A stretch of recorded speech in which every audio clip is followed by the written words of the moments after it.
Hi. നമ്മളെല്ലാവരും സ്വപ്നം കാണാറുള്ളവരാണ് അല്ലേ? സ്വപ്നത്തിൻ്റെ മുകളിലാണല്ലോ നമ്മുടെ ജീവിതം തന്നെ അടിസ്ഥാനപ്പെടുത്തിയിരിക്കുന്നത്. അപ്പം നമ്മൾ ആദ്യം ചെയ്യേണ്ടത്, നമുക്കൊരു ബേക്കിങ്ങിനെ സംബന്ധിച്ച് ചിന്തിക്കുമ്പോൾ, നമ്മൾ ഈ ഒരു ലെവലിലേക്ക് നമ്മൾ പോകുമ്പോൾ നമ്മൾ ആദ്യം ചിന്തിക്കേണ്ടത്, അല്ലെങ്കിൽ നമ്മൾ സ്വപ്നം കാണുക, ഒരു നല്ല കേക്ക്, അല്ലെങ്കിൽ നമ്മുടെ ചില്ലിക്കൂടിൽ കണ്ടിരിക്കുന്ന ഒരു നല്ല പെർഫെക്ഷനോട് കൂടിയ നല്ലൊരു കേക്ക് നമുക്ക് ഇഷ്ടപ്പെട്ട് വരണം നമ്മൾ മുന്നിൽ കാണുക. ഇതുപോലെ ഒരെണ്ണം ഞാൻ ഉണ്ടാക്കും എന്ന് നമ്മൾ മനസ്സിൽ ആദ്യം തന്നെ കരുതുക.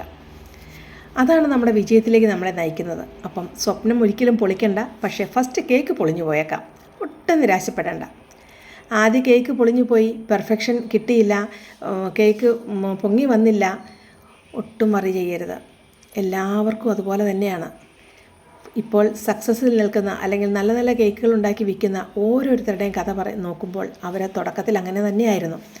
അതുകൊണ്ട് നമ്മൾ കുഞ്ഞുങ്ങൾ പിച്ച വെച്ച് നടന്നാണ് ഇന്ന് ഓരോ ഉദ്യോഗസ്ഥന്മാരും ഒക്കെ ആയിട്ട് വന്നിരിക്കുന്നത് അല്ലേ? അപ്പോൾ അതുകൊണ്ട് ഫസ്റ്റ് സ്റ്റെപ്പ് എപ്പോഴും അങ്ങനെ തന്നെയാണ്. ഫെയിലിയർ ബേക്കിങ്ങിലും ലൈഫിലും കോമൺ ആണ്. അത് നമ്മൾ ആദ്യം തന്നെ മനസ്സിലാക്കുക. കേക്ക് സിങ്ക് ആകുന്നത് പോലെ നമ്മുടെ ആത്മവിശ്വാസവും ചിലപ്പോൾ താഴേക്ക് പോയേക്കാം. പക്ഷേ ബേക്കിംഗ് നമ്മളെ ടീച്ച് ചെയ്യുന്നത് പേഷ്യൻസാണ്. ഒന്നാം തവണ നമുക്ക് പാഠം പഠിക്കാൻ പറ്റും. എങ്ങനെയാണ് കേക്ക് ഉണ്ടാക്കുന്നത്, കേക്കിന് എന്തെല്ലാം ടെക്സ്ചർ വേണം, എത്ര മിനിറ്റ് ബേക്ക് ചെയ്യണം, ഇതെല്ലാം നമ്മൾ പഠിക്കും.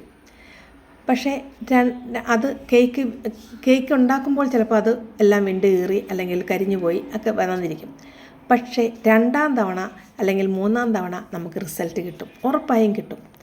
അത് നമ്മൾ മനസ്സിൽ ഉറപ്പിക്കണം. അതാണ് ഫസ്റ്റ് സ്റ്റെപ്പ്.